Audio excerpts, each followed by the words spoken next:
বিসমিল্লাহির রহমানির রহিম রব্বি ইশরাহ লি সাদরি ওয়া ইয়াসসির লি আমরি ওয়াহলুল উকদাতাম মিন লিসানি ইয়াফকাহু কওলি।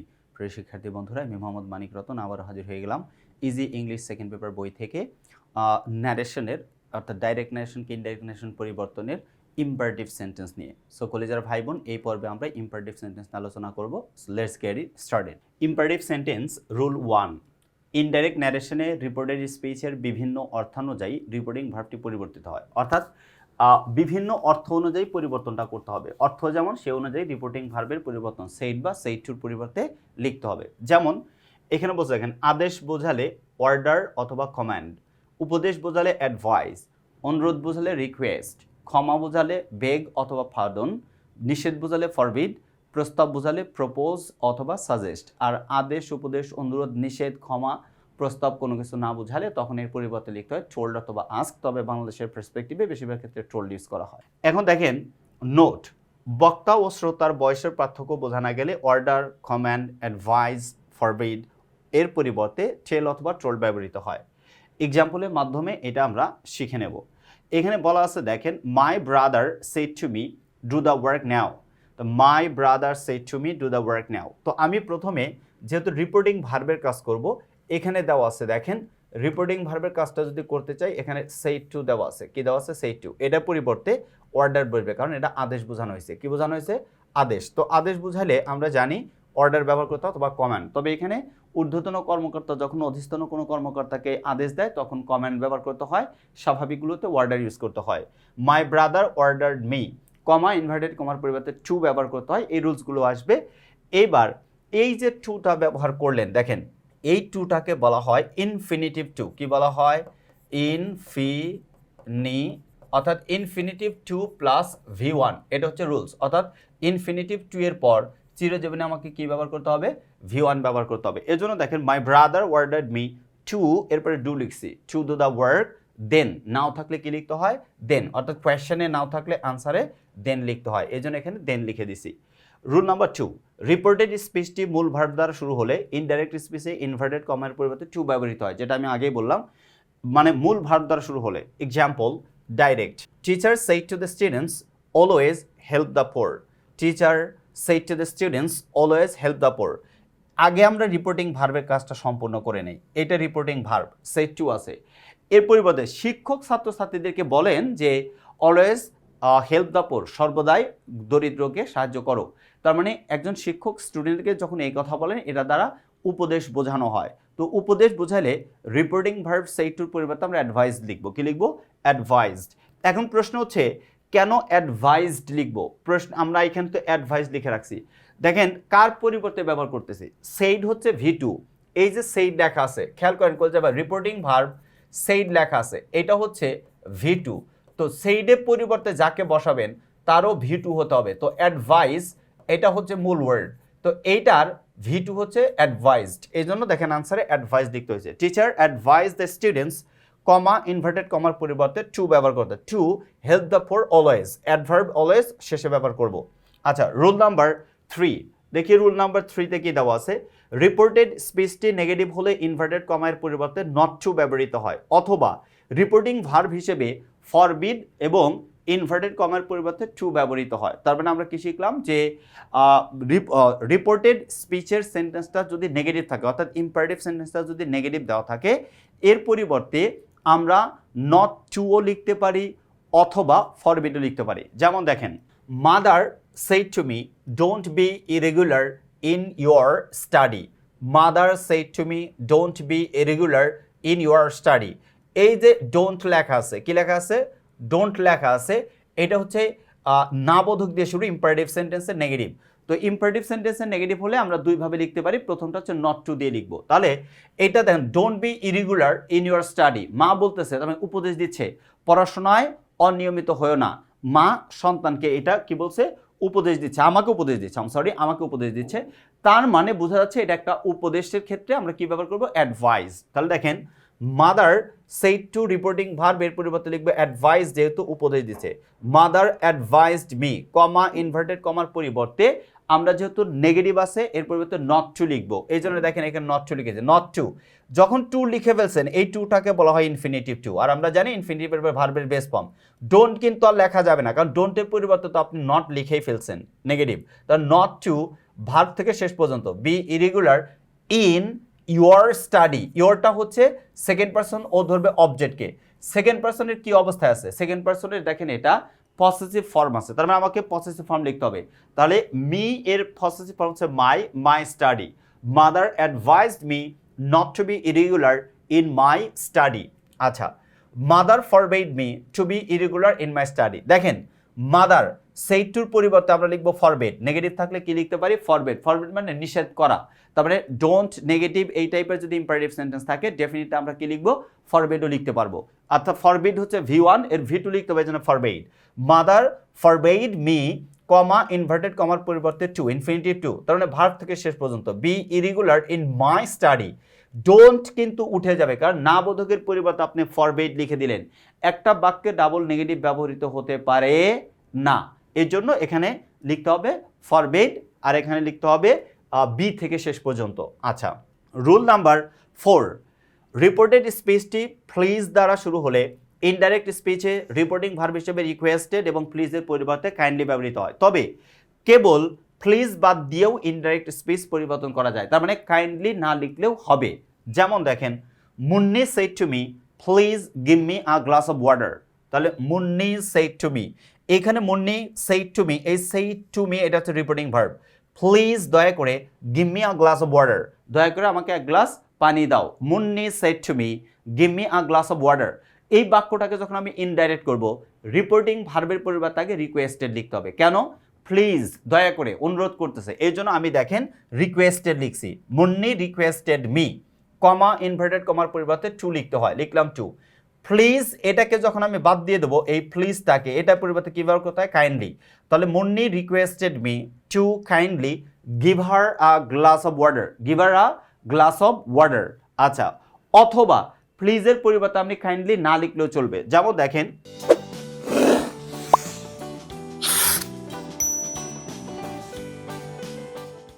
এটা সিস্টার না, এটা হচ্ছে টাইপিং মিস্টেক আছে, এটা হচ্ছে মুন্নি, এখানে হবে মুন্নি। আমাদের বইয়ে আপনারা এটা ঠিক পাবেন। তাহলে Munni requested me to, comma inverted কমার পরিবর্তে to, give her a glass of water. Munni requested বলছে me, Munni requested me to give her a glass of water. প্লিজের পরিবর্তে কাইন্ডলি দিলেও হবে, না দিলেও হবে, আপনি দুইভাবে লিখতে পারবেন। তবে এইখানে এই যে হার কেন আসলো, এটা আপনার মনে মনে প্রশ্ন থাকতে পারে। দেখেন কলিজা ভাই বোন, প্রশ্নে আছে মি, প্রশ্নে কি দেওয়া আছে? মি দেওয়া আছে। মির জন্ম কোত্থেকে হচ্ছে? আই থেকে মি হয়। দেখেন আই থেকে কি হয়ে যায়? আই থেকে হয়ে যায় হচ্ছে মি, আই থেকে হয়ে যায় মি, আর মি থেকে হয়ে যায় হচ্ছে মাই, আর মাই থেকে হয়ে যায় হচ্ছে মাইন। এটা হচ্ছে মানে পরিবর্তনের নিয়ম।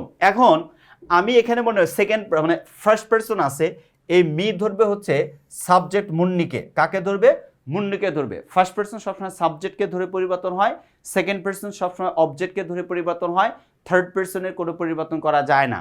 এটা যেহেতু ফার্স্ট পারসন আছে, আমি সাবজেক্টকে ধরে পরিবর্তন করব মুন্নি, যেহেতু ফিমেল, এর প্রোনাউন ফর্ম মিটা কি প্রোনাউন অবস্থা আছে না, প্রোনাউন ফর্মটা লিখতে হবে, প্রোনাউন অবজেক্ট ফর্ম, প্রোনাউন মুন্নির প্রোনাউন হচ্ছে শি।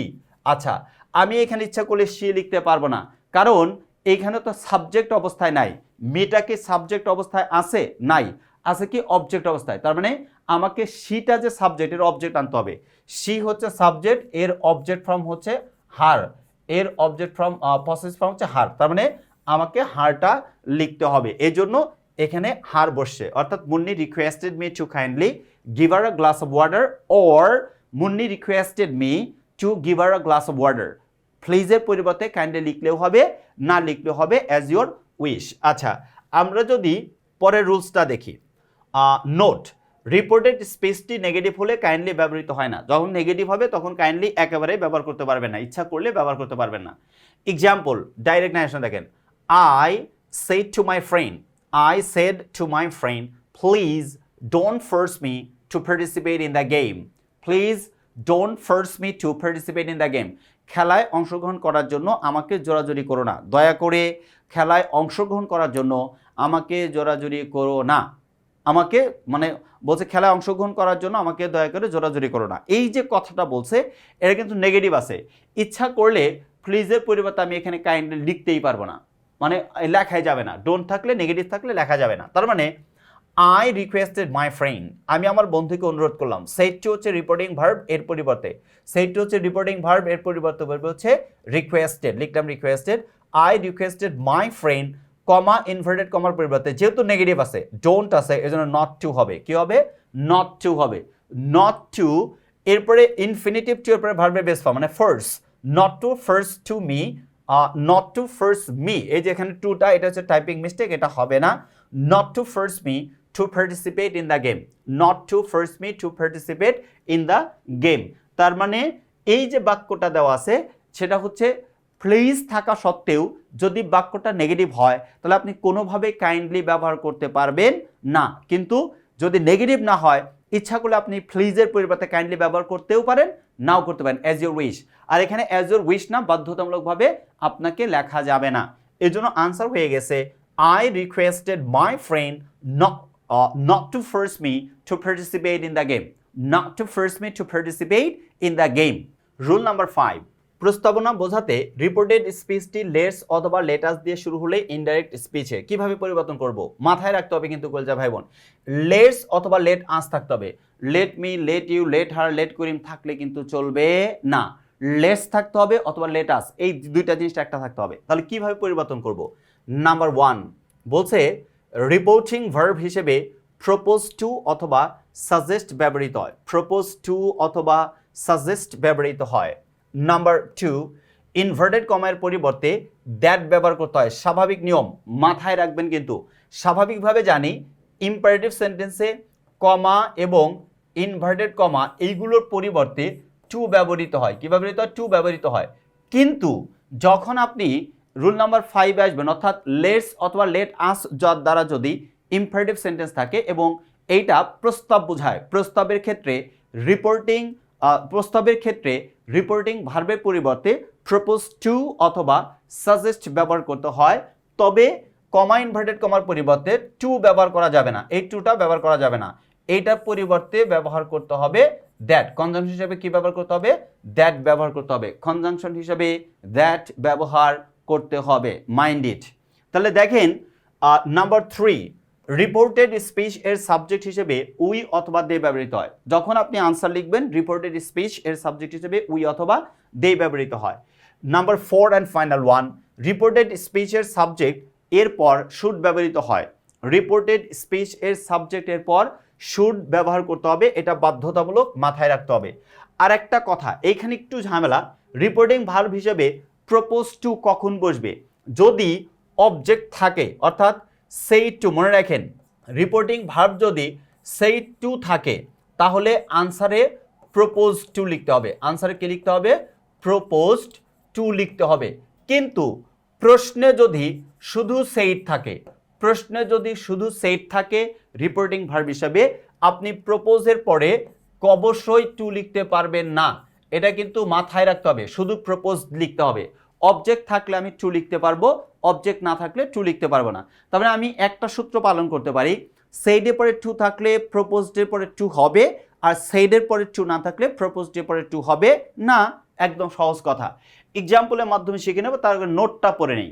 রিপোর্টিং ভার্বের অবজেক্ট ফার্স্ট পারসন হলে, রিপোর্টিং ভার্বের অবজেক্ট ফার্স্ট পারসন হলে রিপোর্টেড স্পিচের সাবজেক্ট হয় উই। ফার্স্ট পারসন হলে সাবজেক্ট হবে উই, অন্যথায় সাবজেক্ট হিসেবে দে ব্যবহৃত হয়। শুধুমাত্র মি থাকলে উই, বাকি সব কিছুর ক্ষেত্রে দে ব্যবহৃত হবে। যেমন দেখেন, Rita shed to me let's arrange a picnic. মনোযোগ দিয়ে খেয়াল করেন, Rita shed to me let's arrange a picnic. Let's আছে, তার মানে প্রস্তাব বুঝাইছে। আমরা রিপোর্টিং ভার্ব সেইডের পরে টু পাচ্ছি, সেইডের পরে যেহেতু টু আছে প্রপোজডের পরেও আমি টু ব্যবহার করব। তাহলে রিতা সাজেস্টেড মি অথবা প্রপোজড টু মি, এই সাজেস্টেডের পরিবর্তে আমি প্রপোজ টুও লিখতে পারি অ্যাজ আওয়ার উইশ।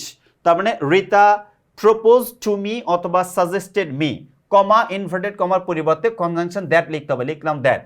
এরপরে লেটস আছে, দেখেন এখানে অবজেক্ট কি আছে? মি আছে, মি থাকলে হবে উই, বাকি সবার ক্ষেত্রে দে। তার মানে উই এরপরে সাবজেক্টের পরে কি লিখতে হয়, শুড লিখতে হয়। এই যে দেখেন রুল শুড, তো উই এর পরে আমি শুড লিখছি, we should arrange a picnic.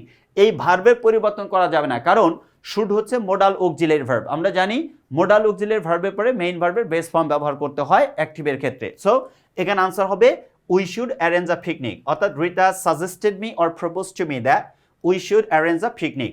Number 2, the teacher said to the students let's start the lesson. The teacher said to the students, let's start the lesson. The teacher proposed to the students, দেখেন proposed to অথবা suggested, proposed to the students, comma inverted comma পরিবর্তে conjunction that এইবার দেখেন অবজেক্টের জায়গায় কিন্তু me নাই, অবজেক্টের রিপোর্টিং ভার্ব said এর অবজেক্টের জায়গায় কি নাই, মি নাই, এখানে the students আছে, মি থাকলে উই, না থাকলে দে, তার মানে যেহেতু নাই আমি দে ব্যবহার করব, দে। এরপর কি ব্যবহার করতে হবে, should, they should start the lesson. The teacher proposed to the students that they should start the lesson. এই ছিল হচ্ছে 5 নাম্বার রুলস। এখন আমি বলছি প্রপোজড পরে টু হয় না, এইটা যদি আমি একটু একটা এক্সাম্পল আমি নিজে লিখে দেখাই আপনার জন্য সুবিধা হবে। ধরুন আমি একটা বাক্য লিখলাম যে এরকম লেখা, মনে করেন Samira said comma inverted comma let's solve the, আচ্ছা এখানে প্রশ্নটা কি নিচে আনসার লিখে দেবো না, solve the problem now, full stop inverted comma, অর্থাৎ Samira said let's solve the problem now. এইটাকে যখন আমরা আনসার লিখবো, আমি একটু কালার চেঞ্জ করে নিই যেন সহজে বুঝতে পারেন। আনসার যখন লিখবো আনসারটা কি হয়ে যায় দেখেন, আনসার লেখার সময় আমাকে ভাবতে হবে সামিরা সেডের পরে কিন্তু দেখেন কি নাই, অবশ্যই টু নাই, সেডের পরে যেহেতু অবজেক্ট নাই তার মানে আমি প্রপোজড পরে টু লিখতে পারবো না, ইচ্ছা করলেও লিখতে পারবো না। সামিরা তাহলে এখানে দেখেন রিপোর্টিং ভার্ব কি দেওয়া আছে, শুধু সেড দেওয়া আছে, সেড থাকলে আমি ইচ্ছা করলেই টু লিখতে পারবো না, কি লিখতে হবে, শুধু প্রপোজড লিখতে হবে। তার মানে প্রপোজড অর্থাৎ সামিরা প্রপোজড কমা ইনভার্টেড কমার পরিবর্তে দ্যাট লিখলাম, দ্যাট অর্থাৎ কনজাংশন হিসেবে লেটস আছে। এইখানে কিন্তু অবজেক্ট দেওয়া নাই, যেহেতু সামিরা সেড মনে মনে অবজেক্ট হিসেবে এখানে মিকে ধরে নেব মনে মনে, তার মানে উই লিখবো, দ্যাট উই এর পরে কি লিখতে হবে, শুড লিখতে হবে, এটা হচ্ছে রুলস, অর্থাৎ সাবজেক্টের পরে শুড লিখতে হয়। We should solve the problem, এই হচ্ছে আনসার। অর্থাৎ এই জন্য দেখানোর কথা এই জন্য দেখাচ্ছি যে কখনো যদি হঠাৎ করে দেখেন যে প্রস্তাব অর্থাৎ কোনো বাক্যের লেটস অথবা লেটাস দ্বারা ইম্পারেটিভ সেন্টেন্সে রিপোর্টিং ভার্বের পরে কোনো অবজেক্ট দেওয়া নাই, তাহলে প্রপোজডের পরে টু লিখবেন না। হোপসো আপনারা বুঝতে পেরেছেন। আর সাজেস্ট যে কোনো জায়গায় লিখতে পারবেন, এটা নিয়ে কোনো প্রবলেম নেই। আপনি এখানে সামিরা সাজেস্টেড দ্যাট লিখতে পারবেন, সাজেস্টেডের কোনো বাধা বিঘ্নতা নাই। আচ্ছা, রুল নাম্বার 6-এ চলে যাব। আমরা যদি রুল নাম্বার 6-এ যাই, দেখি 6-এ কী কী দেওয়া আছে। দেখেন 6-এ গিয়ে বললো রিপোর্টেড স্পিচটি লেট প্লাস অবজেক্টিভ ফর্ম দিয়ে শুরু হলে কোনো প্রস্তাব না বোঝালে ইনডাইরেক্ট ন্যারেশনে রিপোর্টিং ভার্ব হিসেবে টোল্ড অথবা রিকোয়েস্টেড ব্যবহৃত হয় এবং রিপোর্টেড স্পেসের সাবজেক্টের পর মাইট ব্যবহার করতে হয়। তার মানে লেট আছে ঠিক আছে, কিন্তু লেটস নাই। আমি বলছিলাম কিন্তু প্রথমে লেটস অথবা লেট আস ব্যতীত যদি ইম্পারেটিভ সেন্টেন্স লেট দিয়ে থাকে তখন আর আপনি ইচ্ছা করলে প্রপোজড লিখতে পারবেন না অথবা সাজেস্টেড লিখতে পারবেন না। প্রস্তাব বোঝালে শুধু সাজেস্ট অথবা প্রপোজ লিখতে পারেন। তাহলে কি লিখতে হবে, এখানে বলে দেওয়া আছে, লিখতে হবে টোল্ড অথবা রিকোয়েস্টেড। যেমন my sister said let him do the work. My sister said, আমার মানে বোন বলল let him do the work, তাকে কাজটা করতে দাও। তার মানে মাই সিস্টার টোল্ড দ্যাট, এই যে সেড এর পরিবর্তে আমি প্রপোজডও লিখতে পারবো না, সাজেস্টও লিখতে পারবো না, কারণ এটা প্রস্তাব বোঝানো হয় নাই, অনুমতি দেওয়া হয়েছে, তাই না? তার মানে অনুমতি চাওয়া অর্থে কখনোই আমি প্রপোজড অথবা সাজেস্ট ব্যবহার করতে পারবো না। তাহলে মাই সিস্টার সেডের পরিবর্তে টোল্ড কমা ইনভার্টেড কমার পরিবর্তে দ্যাট হিম আছে, তাই না? হিম এই যে অবজেক্টিভ ফর্ম, এটা সাবজেক্টেড হচ্ছে হি, থার্ড পারসন পরিবর্তন নাই। মাই সিস্টার টোল্ড দ্যাট হি, এরপরে মাইট বসাতে হবে এক্সট্রা, এটা হচ্ছে রুলস। অর্থাৎ প্রস্তাব বোঝালে শুড ব্যবহার করতে হয়, প্রস্তাব না বোঝালে ওটা অনুমতি অর্থে কি ব্যবহার করতে হয়, মাইট ব্যবহার করতে হয়। He might do the work, might হচ্ছে এটা হচ্ছে আমরা জানি কি ভার্ব, এটা হচ্ছে modal auxiliary verb. Modal auxiliary ভার্বের পরে সবসময় ভার্বে বেস ফর্ম ব্যবহার করতে হয়। My sister told that he might do the work. এই ছিল হচ্ছে 6 number rule. Rule number 7, reported স্পিচে ভোগেটিভ কেস অর্থাৎ কাউকে সম্বোধন করা বোঝালে থাকলে তা বাদ দিতে হবে অথবা অতিরিক্ত হিসেবে অ্যাড্রেসিং যোগ করতে হয়। যেমন he said Alif come here, he said Alif come here. তার মানে যখন কোন নাউন থাকবে মানে ইয়ার জন্য, অর্থাৎ রিপোর্টিং ভার্বের নয়, রিপোর্টেড স্পিচের ভেতরে ভোকেটিভ কেস থাকলে ওটাকে অবজেক্ট হিসেবে বের করে আনতে পারবেন। যেমন হি সেইড আলিফ, আলিফ ছিল কিন্তু রিপোর্টেড স্পিচের ভেতরে, অবজেক্ট হিসেবে টোল্ডের অবজেক্টিভে নিয়ে নিলাম হি টোল্ড আলিফ। যেহেতু ইম্পারেটিভ সেন্টেন্স, কমা ইনভার্টেড কমার পরিবর্তে টু লিখতে হবে। টু কাম থাকলে গো, প্রশ্নে যদি কাম থাকে আনসারে গো লিখতে হয়, প্রশ্নে কাম থাকলে আনসার কি লিখতে হয়, গো লিখতে হয়। যেন গো, গো হেয়ার থাকলে দেয়ার, এগুলো মুখস্থ করতে হবে আপনার। He told Alif two go দেয়ার, অথবা অর অ্যাড্রেসিং হিম অ্যাজ আলিফ, অথবা অ্যাড্রেসিং আলিফ, আলিফ বলে সম্বোধন করে he told him to go there, he told him to go there, তাকে সেখানে যেতে বললেন। তার মানে ইম্পারেটিভ সেন্টেন্সের রুলসগুলো আমরা শেষ করে ফেললাম। প্রত্যেকটা রুলস আলাদা আলাদা করে আমি সহজ সরল প্রাঞ্জল ভাষায় দেখাই দিছি। সেন্টেন্স ন্যারেশনের স্ট্রাকচার যদি আপনার মাথায় থাকে, প্যাসেজ ন্যারেশনটা আপনার কাছে ইজিয়ার দেন ইজি হবে ইনশাল্লাহ ইনশাল্লাহ। সো কলেজার ভাই বোন, এরকম সহজ সরল প্রাঞ্জলভাবে যদি আপনি ন্যারেশনটাকে নিজের আয়ত্তে রাখতে চান, ডেফিনেটলি আমাদের লেখা ইজি ইংলিশ সেকেন্ড পেপার বইটা সংগ্রহ করতে ভুল করবেন না। সবাই ভালো থাকুন, সুস্থ থাকুন, দেখা হবে নেক্সট ক্লাসে। আল্লাহ হাফেজ, আসসালামু আলাইকুম ওয়া রাহমাতুল্লাহি ওয়া বারাকাতুহু।